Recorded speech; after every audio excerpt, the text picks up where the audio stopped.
저는 이번 여름에 참 분주하게 지냈습니다. 미주 지역의 4개 도시를 순회하고 또 일본의 한 지역을 방문해가지고 많은 이제 교회들을 방문하고 또 많은 그 지역 목사님들을 만났습니다. 어떤 지역에서는 100여 명이 더 되는 이 목회자들이 이제 모여가지고 이제 교회에 대해서 같이 실험하고 토의하고 또 식사를 함께 나누고 이제 그런 이제 분주한 시간을 가졌습니다. 그런데 제가 이번에 이 미국의 4개 도시를 돌고 또 일본을 돌면서 참 마음이 많이 아팠던 게 이 교회 안에 상처받은 분들이 너무 많으신 거예요. 어떤 성도님들은 이제 교회에서 목회자한테 상처를 받아가지고 뭐 영적으로 피를 흘리면서 뭐 통곡을 하는 이런 성도도 있었고, 또 반대로 어떤 지역에 가니까 그 사모님이 성도들에게 받은 상처가 치유가 안 돼가지고 막 하염없이 눈물을 흘리면서 그 아팠던 이야기들을 이제 그렇게 풀어놓는 것을 보았습니다. 또 어느 지역에 가보니까 교회가 불같이 일어나던 그 교회가 갑자기 그 목사님이 어떤 성도님하고 그 외도한 것이 드러나가지고 교회가 말로도 할 수 없이 어려움에 빠지고, 또 그 이후로도 계속되는 여러 그 가슴 아픈 일들 때문에 성도들이 그 눈물을 흘리는 그런 것도 보았고요. 또 마지막으로 일본에 이제 제가 코스타라고요, 맨 마지막 코스로 일본 코스타를 갔는데 참 귀한 게 그 한국인 유학생하고 또 중국에서 이제 일본으로 유학 온 그 중국인 유학생들하고 또 일본에 사는 일본 현지인 한 600~700명 모였다 그럽니다. 그렇게 해가지고 전체 유학생들이 한 2,000명 가까이 되는 큰 그 유학생 수련회가 이제 거기서 펼쳐졌는데, 그 성도님들이 참 저도 여러 이런 집회를 다녀봤지만 이렇게 눈물나게 헌신하는 분들을 본 적이 없습니다. 일본 공항에서 그 집회 장소까지 200km, 그러니까 여기 분당에서 한 김천 거리예요. 그 3시간 되는 거리에 강사님들을 전부 다 합하면 한 60~70명이 된답니다. 그 강사를 공항에서 픽업해서 이제 수련회 장소까지 인도하는 것부터 시작해가지고 이건 뭐 상상을 초월하게 헌신하는데요. 그 교회에서 작년에 또 담임 목사님의 그 불미스러운 일이 이제 드러나가지고 열심히 봉사는 하는데 마음에는 상처가 있는 거예요. 그 목회자에 대한 불신과 상처가 그것이 눈물이 되어가지고 나오는 걸 여러 번 보면서 참 마음이 아팠습니다. 왜 교회들은 이렇게 어려움이 많은가? 세상에서 받은 아픔과 상처를 복음으로 치유해 주는 데가 교회인데 이건 뭐 지금 거꾸로 가고 있는 것 같아요. 교회에서 서로 간에 받은 상처가 너무 많아서 교회가 혼미해서, 그래서 제가 3주 내내 마음이 너무너무 복잡하고 마음이 아팠습니다. 그래서 이제 그 일본 코스타에 가가지고 이제 둘째 날 아침이에요.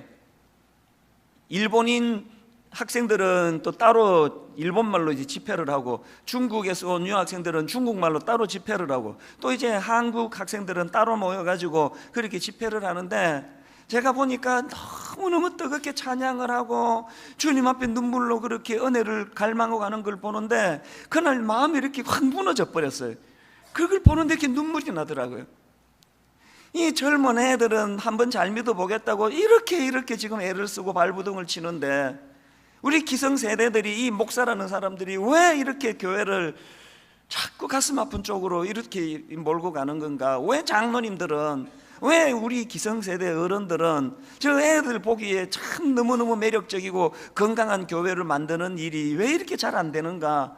그래서 그날 아침에 참 눈물을 많이 흘렸습니다. 그렇게 하고는 이제 모든 일정을 다 마치고 이제 귀국하려고 이제 이 공항에 이제 도착을 했습니다. 또 저 한 사람 때문에 막 3시간을 그 라이드를 해줘야 되는 게 너무 죄송해가지고 제 앞에 팀에 제가 묻어서 그렇게 가서 좀 일찍 가도 괜찮다. 그래서 이제 공항에 가서 뭐 가보니까 그 앞에 팀은 다 이제 들어가고 이 혼자 거의 한 3시간 정도 수속 다 밟고도 한 3시간 정도 시간이 남아요. 그 제가 한 기퉁이에, 공항 한 기퉁이에 주저앉아 있는데 그 3주간에 받았던 이 교회에 대한 가슴 아픈 그 여러 일들, 그 성도님들의 눈물, 그 사모님의 눈물, 이게 떠나지를 않는 거예요. 그래서 마음이 너무 찹찹한 겁니다. 그러면서 또 한편으로 무슨 생각이 드는가 하면, 그분들은, 미국 사는 그분은, 일본 사는 그분은 제가 멀리 한국에서 와놓으니까 자기 교회 목회자들에게는 털어놓지 못하는 그 상한 마음을 눈물로 저에게 털어놓듯이, 분당 우리 교회 성도님들은 또 저에게 털어놓지 못하고 우리 교역자들에게 하소연하지 못하는 이 교회에 저에게 받은 상처, 우리 교역자들에게 받은 상처, 이런 일들은 또 얼마나 많을까. 그게 자꾸 마음에 쓰이니까 마음이 굉장히 복잡해졌습니다. 그래서 제가 공항에서 우리 교역자들, 전체 교역자들에게 이메일을 보냈습니다.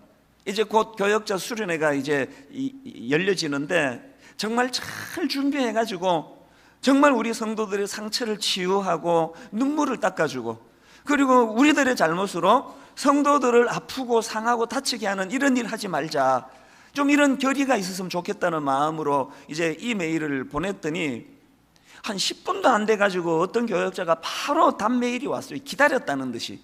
그런데 여러분, 저는 그 공항에서 그 우리 교회 교역자가 보내준 그 메일 짧은 글 하나가 하나님이 저에게 그 새로운 어떤 그 과업을 주시는 것 같은, 그리고 저의 이 3주 동안의 고민에 대하여 답을 주시는 것 같은 느낌이 들었습니다. 아주 짧은 글인데요. 자, 어떤 메일인지 제가 한번 내용을 읽어드리겠습니다. 그 부교역자가 이렇게 글을 보냈습니다. 휴가를 보내면서 짬짬이 책을 읽고 있습니다. 지금 읽고 있는 책은 스타벅스의 CEO인 하워드 슐처가 쓴 온워드라는 책인데, 이 하워드 슐처라는 사람은 정말 자신의 커피 회사를 사랑하고 창업 당시의 본질을 되찾기 위해 정말 쉬지 않고 내부적인 싸움을 계속하고 있더군요. 대단해 보였습니다. 이 공동체의 문제는 결국은 리더의 끊임없는 방향 제시와 이 열정의 문제라는 걸 그 책에서 지금 담고 있다는 겁니다. 제가 그 짧은 메일을 보는데 갑자기 머리에 확 스쳐 지나가는 게, 이게 어쩌면은 하나님께서 지금 고민하고 있는 저에게 이 답을 주시는 건지 모르겠다.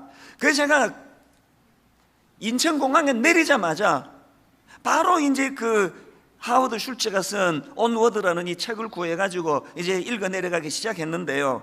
보니까 그 내용의 전개는 간단해요. 저자인 하워드 슐처가 1987년도에 이제 스타벅스를 인수합니다.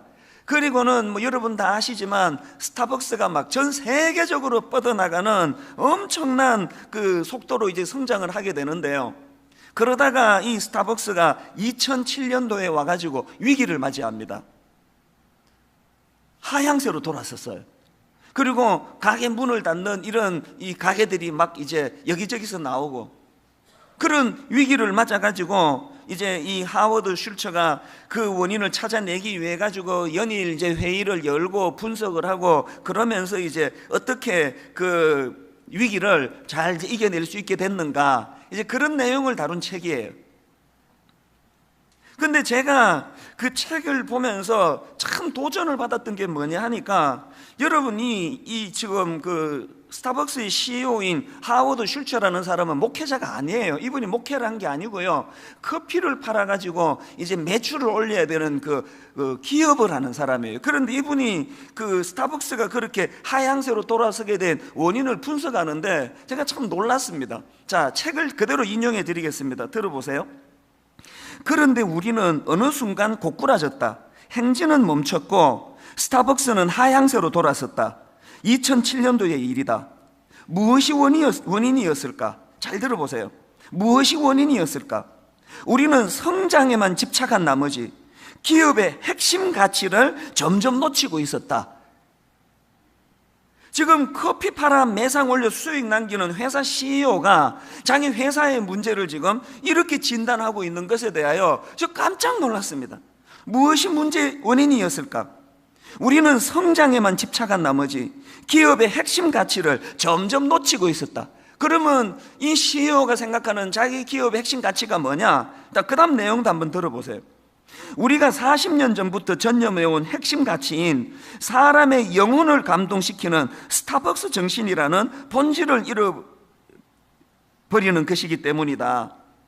또 이런 표현도 있습니다. 스타벅스의 설립 기반이 되어줄 고유의 특성들이 점차 사라져갔다. 그래서 이제 이런 위기를 맞게 된 이 CEO가 이제 그 문제를 이제 진단하고 처방해 나가는 과정에서 무슨 결단을 내리는가 하면은, 이 스타벅스의 위기는 직원들의 재교육 없이는 이것을 회복이 불가능하다. 그래서 아주 특단의 조치를 취하는데요, 전 직원들의 재교육을 위해 가지고 미국 내 7,100여 개 점포 동시에 문을 다 닫습니다. 그리고는 이제 전 직원들에게 이제 뭐 가장 기초적인 커피 내리는 법부터 시작해 가지고 그 회사 정신에 대하여 재교육을 시키는데요, 이 하워드 슐처가 이 전 직원 재교육을 위해서 결단한 이것 때문에 600만 불을 손해를 봤답니다. 600만 불을 감수하고 전 직원들에게 새로운 이제 재교육을 통해 가지고 이제 점차 이제 회복이 일어나 가지고 3년 뒤인 2010년도에는 창업 40년 만에 연 매출 100억 달러에 이르고, 그리고 매주 6천만 명 이상의 손님들이 이제 스타벅스를 찾는 이런 회복이 일어났다. 이제 그런 내용을 제가 읽었습니다. 저는 목사니까요, 뭐 매출이 뭐 100억이냐 뭐냐 이런 데는 관심이 잘 가지 않고요, 저는 왜 하나님이 저에게 일본 공항에서 교역자를 통해 이 책을 읽도록 하셨을까? 여기에 지금 교회나 기업이나 간에 우리가 공통적으로 찾아야 될 메시지가 뭐냐? 그래서 제가 그 책에서 많은 교훈과 메시지를 받았는데, 그 중에 하나가 뭐냐 하니까, 여러분, 기업이고 교회고 개인이고 할 거 없이 누구나가 시간 지나면 변질이 된다는 거예요. 시간 지나면 위기가 찾아오고, 시간 지나면 초심을 잃어버리고, 뭐 누구도 예외가 없습니다. 이거. 그런가 하면 제가 발견한 더 중요한 교훈이 뭐냐 하니까, 이렇게 시간이 지나가지고 이런 그 변질이 찾아오고 초심을 잃고 위기가 찾아오면은 그저 그냥 땜질로는 이게 안 되고 본질을 점검하고 그 본질을 회복해야 된다는 겁니다. 왜 분당 우리 교회가 여기에 개척되어야만 했는가? 혹은 왜 내가 30살에 미국 생활을 정리하고 목사가 되기로 한국으로 내가 돌아와 여기서 내가 생활하고 있는가? 이게 본질 아닙니까? 그래서 저는 이번 여름 동안에 하나님 앞에서 분당 우리 교회 담임 목사로서의 저 자신의 모습을 점검하고, 이제 13년이 된 분당 우리 교회의 현실을 점검을 하고, 하나님 앞에서 이제 우리 교회가 혹시나 2007년도에 스타벅스가 겪었던 그 위기는 없는가? 여러분, 그 기업하는 사람들은 위기가 금방 감지가 돼요. 매출 떨어지고 가게 문 닫고 이런 일이 일어나면 눈에 뜨이지만, 교회는요 이 발견이 쉽지가 않아요. 교회가 뭐 막 매출 떨어지고 뭐 이런 일들이 잘 안 일어나니까 겉으로는 멀쩡한데 사실은 그 속이 병들어가는 것을 놓칠 수가 있다는 겁니다. 그러면서 제가 분당 우리 교회를 여름 동안에 꼼꼼히 점검하는 가운데 제일 먼저 적신호가 예배에서 나왔답니다. 분당 우리 교회 개척하고 가장 우선순위를 둔 것은 예배거든요. 우리는 건물이 없기 때문에, 학교를 빌려 쓰기 때문에 주중에는 온데간데 흔적도 없이 이 우리 공간이 없어져 버리기 때문에, 그래서 이제 막 주일 예배에 목숨을 건 거예요. 예배에 모든 걸 다 걸었다고 해도 과언이 아니에요. 담임 목사인 저부터가 그 정신이 사라졌고요, 이제 성도들 안에도 지금 예배가 이 방치할 수 없는 많은 부분이 있습니다. 지각 이대로 안 됩니다. 또 축도도 끝나기 전에 차 빼야 되니까 그렇겠죠. 축도도 끝나기 전에 나서는 성도들이 속출하는가 하면은, 우리 젊은이들에게 예배를 잘 못 가르쳐 놓으니까 이게 무슨 공연을 보러 오는 건지 커피 한 잔 들고 이렇게 뒤로 젖게 가지고 앉아 예배를 드리는 이 오후 예배 가보면은 기가 막혀요. 옷차림도 보면은요, 여러분 자기 아래 사람 만나러 가도 그런 복장으로는 안 갑니다. 우리 교회에 지금 예배에 지금 적신호가 온 거예요. 그리고 분당 우리 교회가 추구하는 가장 중요한 가치가 뭐냐 하면은 전 다락방이거든요. 이런 전체로 모였을 때 이 나누지 못하는 아름다운 성도 간의 교제 코이노니아가 이 다락방 안에서 일어나야 되는데, 저는 개척하고 분당 우리 교회 다락방, 특히 이 남자 다락방에 대한 긍지가 얼마나 컸는지 모릅니다. 이렇게 내실 있게 남자 모임이 잘 되는 교회가 어디 있겠냐고 그런 긍지가 있었는데, 지금 여름 내내 내 마음속에 어떤 고통이 찾아온 게 있다면 우리 다락방에도 지금 이제 빨간불이 지금 보이기 시작합니다. 이런저런 생각들을 이번 여름에 많이 하게 됐는데요. 저는 오늘 본문 말씀을 이제 이런 관점으로 2주에 걸쳐서, 이제 이번 주는 좀 더 본질적으로 문제 제기에 가깝도록 제가 이제 말씀을 전할 거고요. 이제 다음 주일에는 좀 더 구체적으로 그럼 대안이 뭐냐, 이렇게 2주에 걸쳐 오늘 본문을 살펴보려고 하는데요.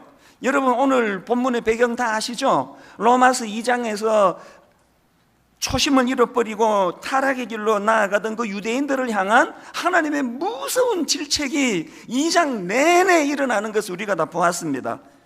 대표적으로 로마서 2장 3절을 한번 보시겠습니까? 이런 일을 행하는 자를 판단하고도 같은 일을 행하는 사람아, 내가 하나님의 심판을 피할 줄로 생각하느냐? 또 5절에 다만 내 고집과 회개하지 아니한 마음을 따라 진노의 날 곧 하나님의 의로우신 심판이 나타나는 그 날에 임할 진노를 내가 쌓는도다. 이런 식의 무서운 책망의 말씀이 막 2장에 계속 이제 흐르고 있는 거예요. 여러분 지금 하나님께서 로마서 2장에서 유대인들의 이 문제점을 이렇게 질타하시는 것은요, 유대인들에게 막 창피 주고 면박 주고 공개적으로 그들을 수치의 자리에 빠뜨리기 위한 게 아니에요. 변질된 그들에게 어떻게 해서든지 간에 하워드 슐처가 600만 불이라는 손실을 감수하고도 직원들의 재교육을 위하여 그렇게 헌신했던 것처럼 하나님께서는 이 로마서 2장 말씀을 통하여 변질된 유대인들이 각성하고 회개하고 돌이키기를 원하시는데요, 유대인들은 이 말씀을 그렇게 받지 않았습니다. 회개하고 말씀의 깨달음을 가지고 초심으로 돌아가고자 하는 몸부림을 하기는커녕 이런 말씀이 선포될 때에 그저 변명하기 급급하고 책임을 하나님께로 전가시키는 이런 태도를 유대인들이 보였다는 거예요. 그 내용을 담고 있는 게 바로 오늘 본문 로마서 3장 1절부터 8절까지의 말씀이에요. 그래서 이제 이 부분을 2주에 걸쳐 살펴보러 가는데요, 우리가 이제 로마서 3장 1절부터 8절까지를 이제 구체적으로 살펴보기 전에 하나 여러분이 염두에 두셔야 되는 게 뭐냐면은, 오늘 본문에서 바울은 아주 독특한 그 수사법을 하나 사용을 하는데요, 그게 뭐냐 하니까 디아트리베라는 수사법이에요. 이 디아트리베라는 수사법이 뭐냐 하면은, 이거는 이제 그 가상의 인물을 이제 하나 설정을 해놓고 그 가상의 인물이 제기하는 가상의 문제 제기, 가상의 질문, 이것들을 피력하고 그 가상의 질문에 대하여 답을 해주는 형식, 이게 바로 디아트리베예요. 로마서 2장 1절부터 5절에도 이 디아트리베 수사법이 등장을 했거든요. 이미 바울이 너라는 2인칭을 사용해 가지고 가상의 인물과 이제 대화하고 질문하는 형식이 로마서 2장 1절부터 5절의 방식인데요, 이제 집에 가셔서 한번 그 내용을 자세히 읽어보세요. 오늘 본문 3장 1절부터 8절도 같은 형식이에요. 그래서 이제 바울이 로마서 2장에서 유대인들의 문제점을 신랄하게 지적하고 책망한 다음에 이제 바로 오늘 본문 3장 1절부터 8절까지 해서 그랬을 때 유대인들이 반발하면서 거기에 항변하는 그런 예상 질문들을 3가지를 정리를 하고 거기에 답하는 형식으로 오늘 본문이 구성이 되어 있습니다. 자, 이걸 염두에 두시고 본문을 한번 보시겠습니까? 유대인들의 항변성 질문 3가지 중에 첫 번째 질문이 뭐냐? 3장 1절에 나옵니다. 그런즉 유대인의 나음이 무엇이며 할례의 유익이 무엇이냐? 무슨 뜻입니까? 당신들이 그들이 이렇게 이제 항변하는 거예요. 바울, 당신이 로마서 2장에서 우리를 이렇게 지적하고 책망하고 짓밟아 놓는다면, 그렇다면 우리 유대인들이 이방인에 비해서 나은 게 하나도 없단 말입니까? 이 항변을 하는 거예요. 그리고는 바울이 2절에서 이렇게 대답합니다. 범사에 많으니 우선은 그들이 하나님의 말씀을 맡았음이니라. 그리고 이제 3절에서는 예상되는 두 번째 이제 항변성 질문을 피력하는데요, 3절을 보십시오. 어떤 자들이 믿지 아니하였으면 어찌하리요? 그 믿지 아니함이 하나님의 미쁘심을 패하겠느냐? 무슨 뜻입니까? 유대인들이 그런 대단한 특권을 받았다고 하지만 그들이 하나님을 믿지 않고 불순종한다면 그런 특권들이 무슨 소용이 있느냐? 하나님의 이런 그 능력과 뭐 이런 것들이 무기력한 거 아니냐? 이런 식으로 지금 항변을 하는 거예요. 그에 대하여 바울이 4절에서 이렇게 대답합니다. 그럴 수 없느니라. 사람은 다 거짓되되 오직 하나님은 참되시다 할지니라. 이제 이 바울의 답변에 대해서는 다음 주일날 제가 구체적으로 다시 자세히 설명을 드리기로 하고요. 그렇게 하고 이제 5절에 보면은 마지막 세 번째 이제 예상 항변 질문이 있는데 이렇게 피력합니다. 그러나 우리 불의가 하나님의 의를 드러나게 하면 무슨 말 하리요? 진노를 내리시는 하나님이 불의하시냐? 또 7절에 보세요.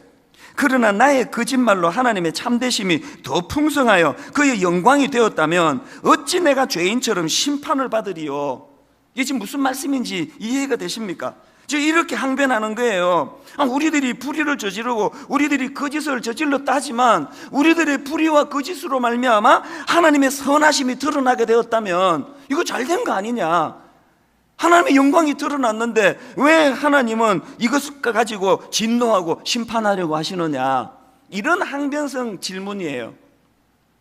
저는 이 유대인들의 세 가지 그 가상 질문을 보면서 바울이 여기에 이걸 왜 필요하게 했을까요? 바로 이 세 가지 항변성 질문이야말로 그 당시 유대인들의 마음의 내면 세계를 그대로 대변하기 때문 아니겠냐고요. 이게 여러분 그 당시 유대인들만의 문제일까요? 저는 이 세 가지 가상 질문을 보면서 떠올랐던 게 제가 그 대학교 다닐 때 가론 유다 예찬론, 아마 저하고 비슷한 연배분들은 그런 논쟁을 하신 분이 계실 거예요. 이제 논쟁의 포인트가 뭐냐? 그때 모 소설가가 쓴 그 소설에서 그 문제를 제기해가지고 이게 굉장히 이슈가 됐습니다. 예수님이 십자가지로 이 땅에 오셨는데 가론 유다가 예수님을 배신했기 때문에 그 덕에 예수님이 무사히 십자가를 지게 된 거 아니냐?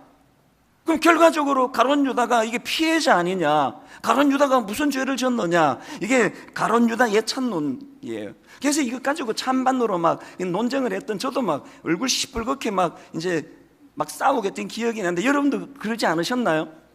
혹시 가론 유다 편에 서셔가지고 이게 여러분 얼마나 이게 궤변이에요. 가론 유다가 예수님을 배신했기 때문에 예수님이 십자가 지시게 됐으니까 이 결과적으로 잘된 거 아니냐? 이런 논쟁이, 이런 질문이 뭘 말하는 겁니까? 이게 회개의 자리로 나가는 대신에 누군가에게는 책임을 전가하고 변명하고 또 그 회피하려고 하는 인간의 본능이 반영된 거 아닙니까? 오늘 본문의 유대인들의 모습 속에서 저는 그 책임 전가와 하나님께로 그 책임을 전가하며 변명하는 유대인들의 이 모습이 오늘 딱 우리 변질된 우리들의 모습이라는 거예요. 저는 지난 여름 내내 이 말씀을 가지고 묵상을 했습니다. 회개가 사라져버린 분당 우리 교회, 여러분 이게 회개가 있습니까? 무엇의 은혜를 받았다 그러세요?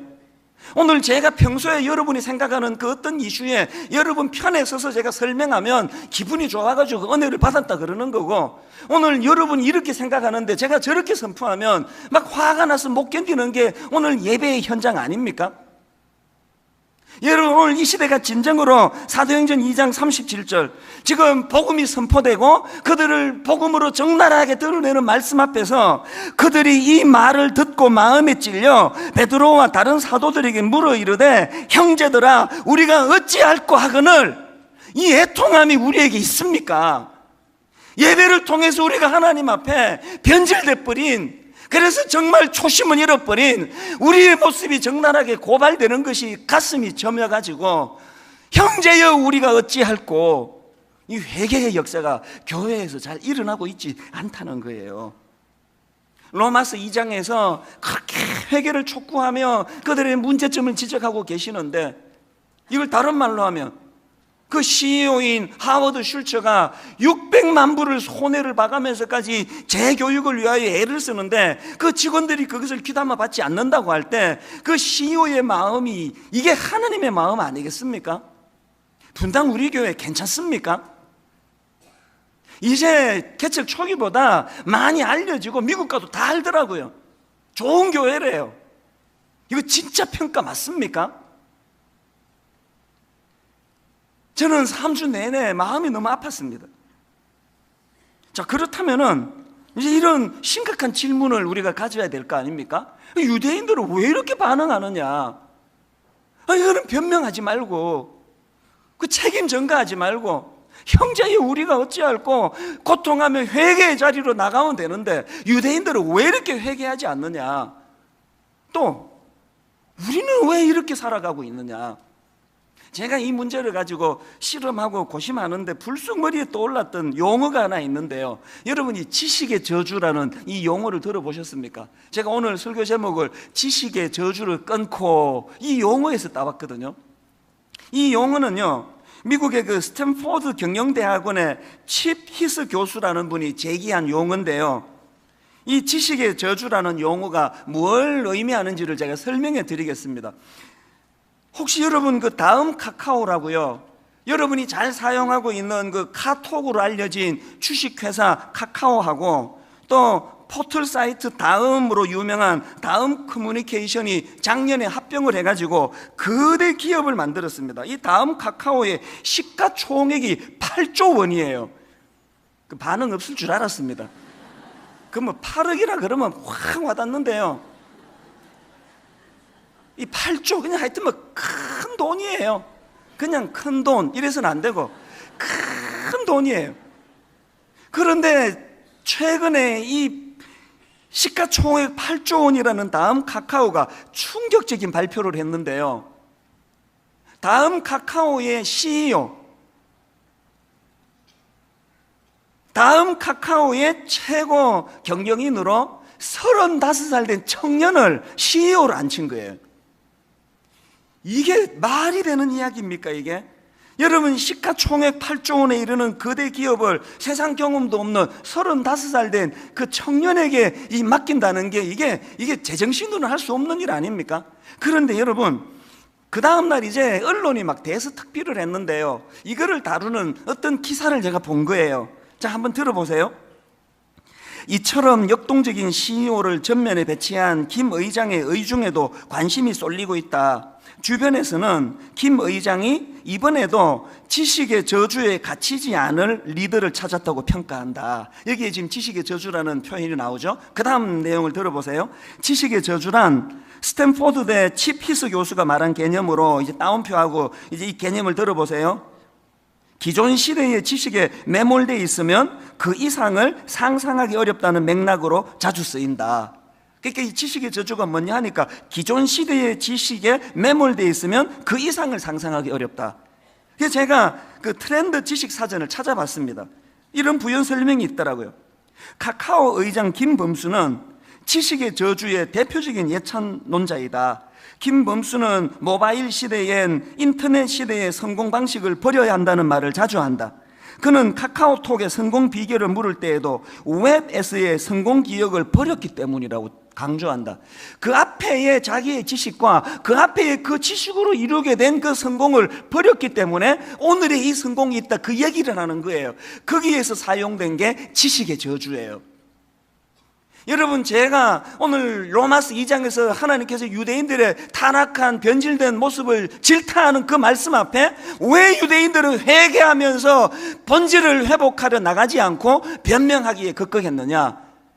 유대인들이 가진 지식의 저주 때문이라는, 이미 그들에게 형성되어 있는 하나님관, 이미 그들에게 형성되어 있는 메시아관, 이미 그들에게 형성되어 있는 신앙관, 이게 너무 견고하게 잡혀가지고 이것이 지식의 저주가 됐다는 거예요.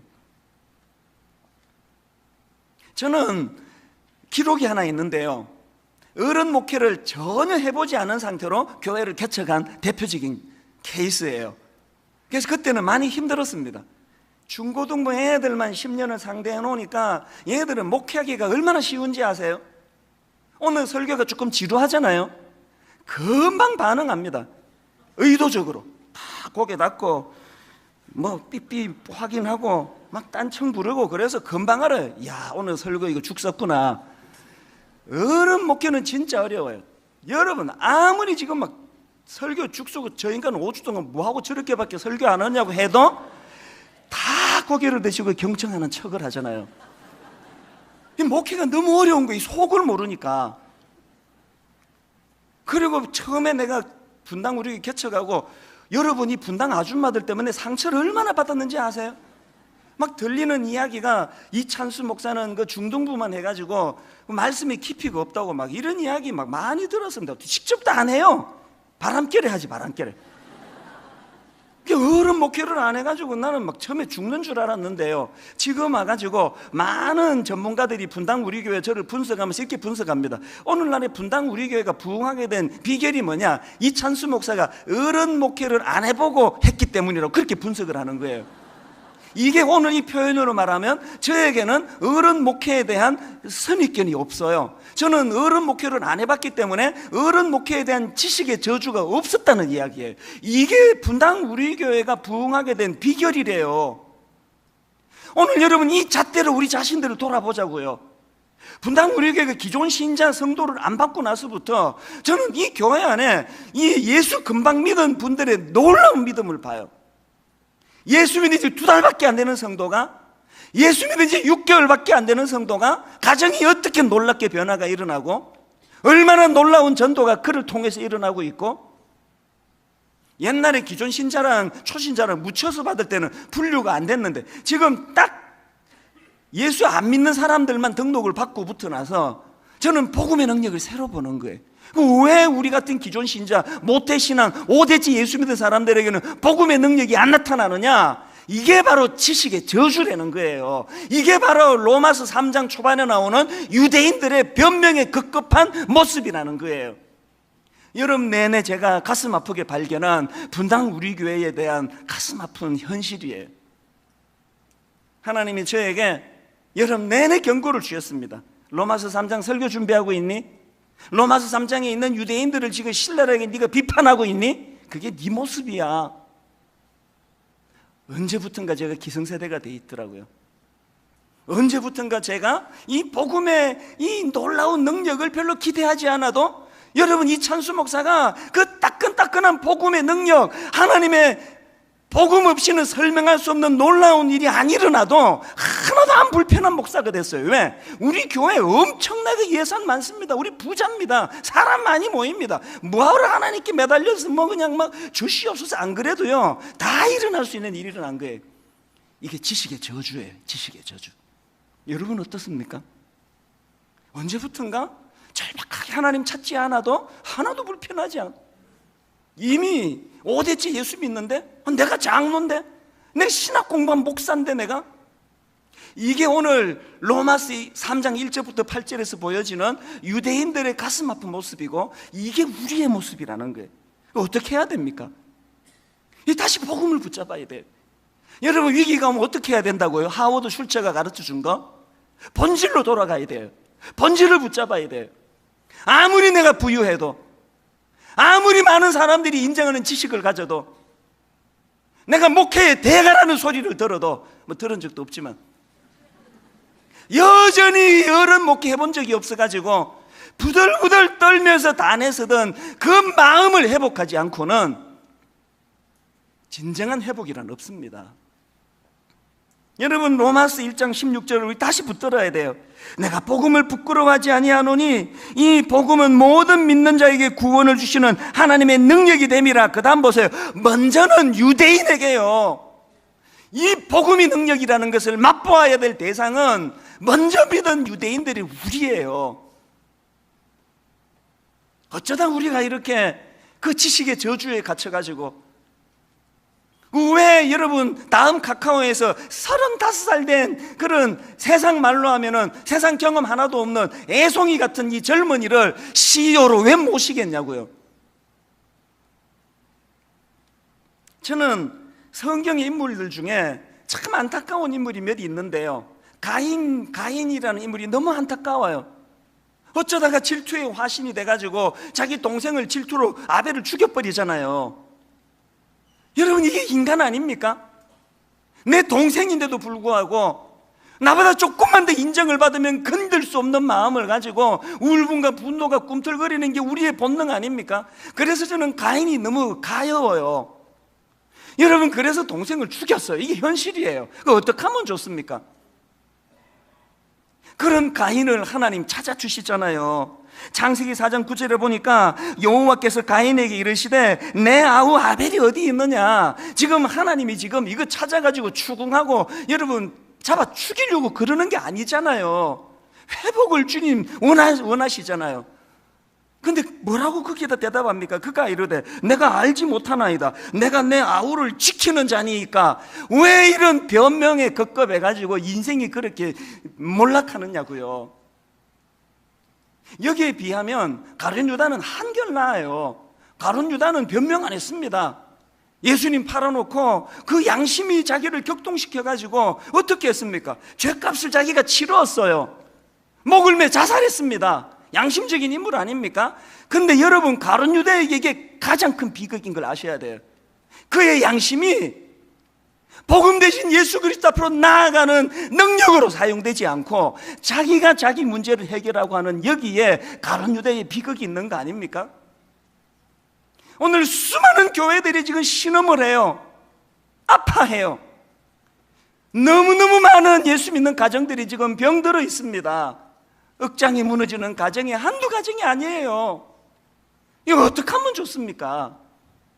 여러분, 가룟 유다처럼 맞아, 내 가정을 내가 망쳤어, 여러분이 해결하려고 그러시면 안 됩니다. 복음이 필요한 거예요. 십자가의 능력을 가지고 하나님, 제 무지로 가정이 이렇게 됐지만 오늘 분당 우리 교회가 이런저런 어려움을 겪고 있지만 그래서 다시 복음을 의지합니다. 로마서 2장을 주신 하나님의 근본적인 하나님의 소원이 그거 아닙니까? 결론을 맺으면서요, 그렇게 여러분 내내 너무너무 무거운 마음 아픈 시간을 보내면서 맨 마지막, 이번 여름의 마지막 집회가요, 코스타 마지막 밤 중국 유학생들을 모아놓고요, 한 200 몇십 명 중국에서 유학 온 그 학생들이에요.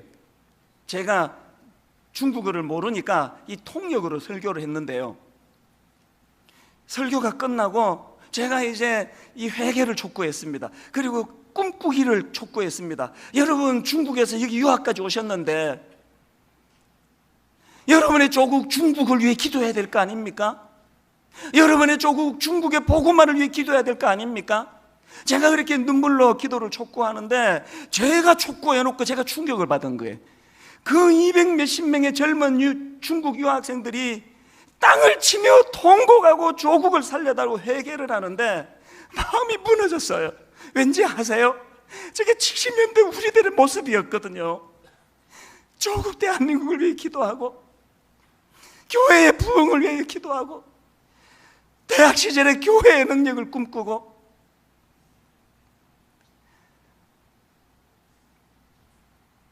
오늘 한국 교회의 이 무기력은 시간이 가면서 우리도 모르게 지식의 저주에 갇혀 있는 거예요. 한국으로 돌아와서도 내내 그 중국 젊은이들의 눈물의 회개가 떠나질 않는 머리에서 그 장면이. 그러고 있는데 이번 여름에 읽었던 글 하나, 이거 내가 원래 알고 있었고요, 여러분에게 제가 설교 시간에 인용한 적도 있어요. 독수리 이야기요. 이게 머릿속을 떠나지 않는 거예요. 이거 중국 아이들이 그 모습하고 겹치면서 다 아실 거예요, 이 이야기. 중국 저 독수리가 한 40년이 지나면은요 이제 늙은 거예요. 그래서 이제 풀이도 이제 문제가 생기고 발톱도 문제가 생기고 이제 깃털도 노화하고, 그래서 이제 기로에 서 있다는 거예요. 한 40년쯤 지나면은 독수리가 이렇게 이제 늙어 인생을 끝내는 쪽으로 가든지. 그럼 이 문제를 어떻게 타개해야 되느냐 하는데, 그럴 때 독수리들이 하는 놀라운 몸부림이 있대요. 그대로 죽지 않기 위해서 용기 있는 독수리는 높은 산에 바위 위에 올라가 가지고 먼저 자기 부리로 그 발톱을 하나씩 뽑아낸대요. 여러분, 그 발톱이 시커멓게 죽어가 가지고 그 아픈 발톱을 뽑아낼 때의 고통을 경험해 보신 분 계세요? 자기 발톱을 뽑아내고 있는 이 독수리의 모습을 한번 상상을 해보세요. 그리고 이렇게 저렇게 몸부림을 치고 마지막에는 부리를 그 바위에다가 쪼아대 가지고 이 부리를 깨트린대요.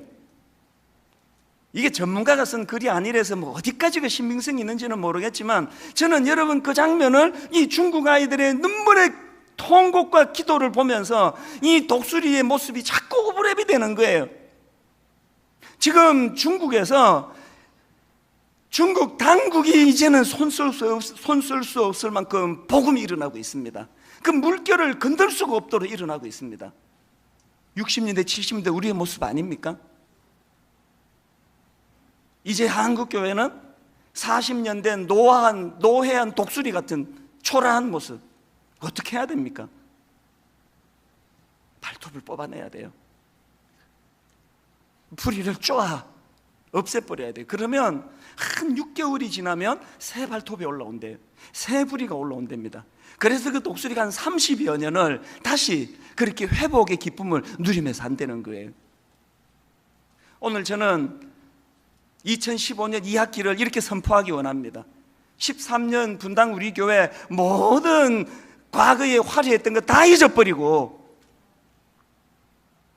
지식의 저주 이거 발로 차버리고 하나님 은혜가 필요합니다.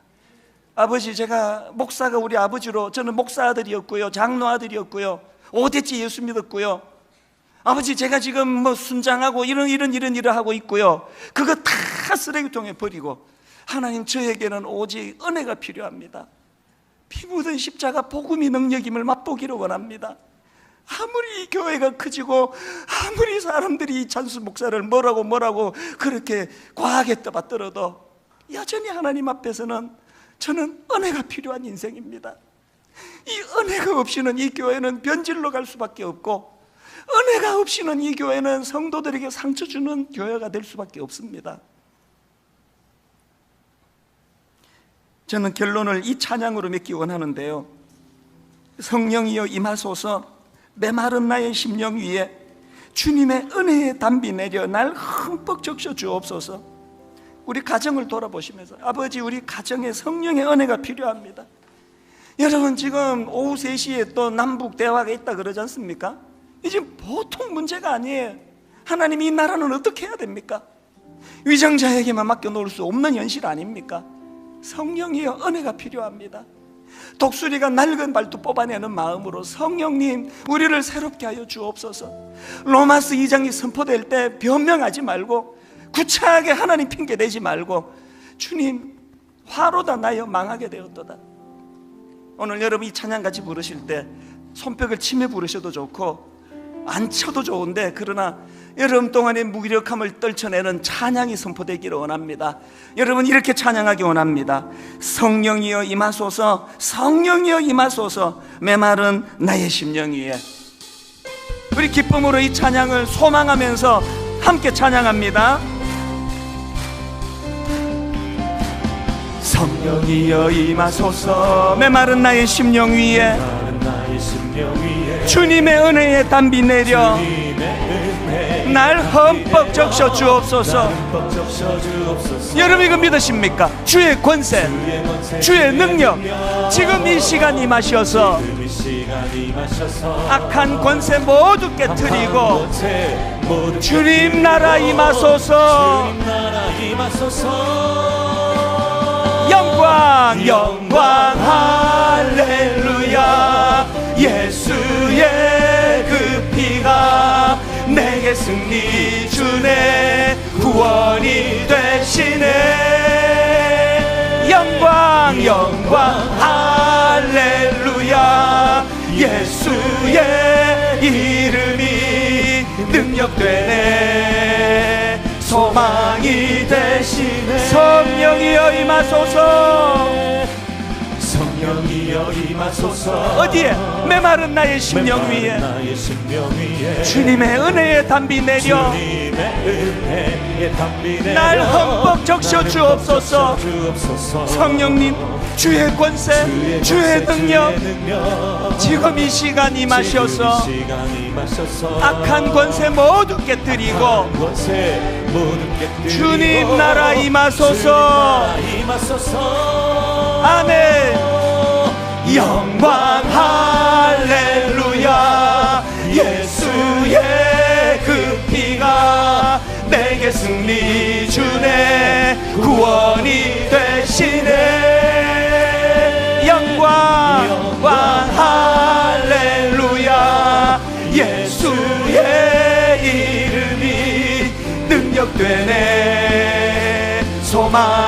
되시네. 여러분, 저는 지난 여름 내내 이 소원이 있었습니다. 하나님, 오늘 이 예배 가운데 지난 여름 몇 주간의 무기력함이 단번에 퇴치가 되는 능력의 예배를 원합니다. 가인과 같은 마음으로 이 자리에 앉아 계시는 분 계세요? 가룟 유다처럼 나는 예수님을 팔아버렸습니다. 어떤 자리도 괜찮아요. 가룟 유다가 예수님을 팔아서 망한 게 아니에요. 그 상황 앞에 자기 방식으로 문제를 해결하고자 하는 시도에서 문제가 일어난 거 아닙니까? 오늘 더 많이 타락하고 더 많이 변질되고 가정은 더 많이 어렵고 약없이는 잠을 이룰 수가 없는 우울한 마음이 빠져있고 이런저런 문제가 있다 할 때 저는 여러분 오늘 이 예배 한 번 잘 드리는 게 찬양 하나 속에 복음이 치유의 능력이라는 것을 맛보는 시간 되시기를 바랍니다. 자, 여러분 한번 다 자리에서 일어나 보세요. 자리에서 일어나셔서 다시 한번 이번에는 우리 손뼉 치면서 하나님, 지난 몇 주 깔아앉아있던 내 영이 회복되고 치유되는데 예배가 능력임을, 찬양의 능력임을 맛보기를 원합니다. 간절히 열망하며 이렇게 노래합니다. 성령이여 임하소서 메마른 나의 심령 위에. 성령이여 임하소서 메마른 나의 심령 위에. 주님의 은혜에 담비 내려 날 흠뻑 적셔 주옵소서.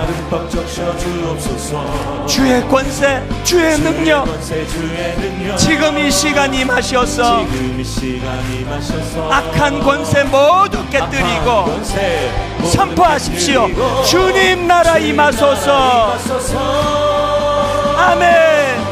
영광 할렐루야.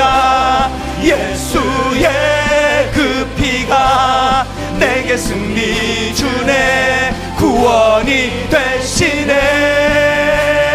영광 영광 할렐루야. 예수의 이름이 능력되네. 소망이 영광 할렐루야.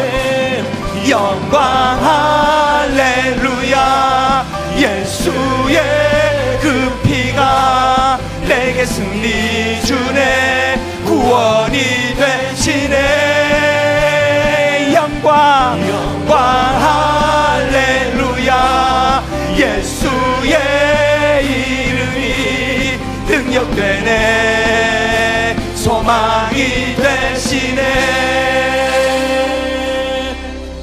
살아계신 하나님 아버지, 여름 내내 무기력하고 여름 내내 나 자신을 보고 우리 가정을 보며 하나님 로마서 2장에서의 그 무서운 하나님의 질책이 귀에 들어오지 않는 영적 침체에 빠져 있었다면 이제 하나님 회복하시는 하나님을 바라봅니다.